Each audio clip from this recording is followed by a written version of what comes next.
Aujourd'hui, on va parler du saké à travers l'histoire du Japon. Mais pour ça, il faut commencer avec l'une des religions les plus anciennes du pays, c'est-à-dire le Shinto. C'est finalement l'héritier de cultes animistes qui petit à petit vont se structurer autour du 8e siècle.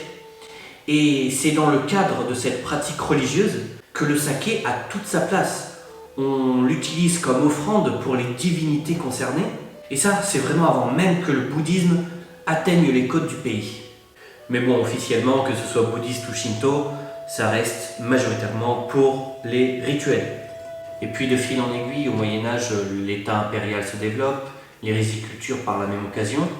Et en fait, progressivement, on arrive à l'époque Edo, il y a une vraie industrialisation du saké. Ce n'est plus seulement destiné aux rites et aux temples, mais ça commence sérieusement à se démocratiser.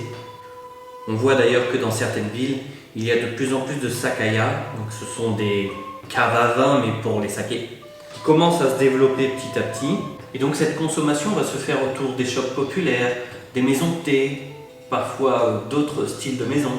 C'est bien de le préciser parce que le saké, c'est pas donné à l'époque, c'est pas donné du tout. Et de ce fait, ça reste une consommation malgré tout exceptionnelle, que ce soit pour les pauvres ou les plus aisés. Et même pour les samouraïs, finalement, ça reste assez rare pour eux de consommer.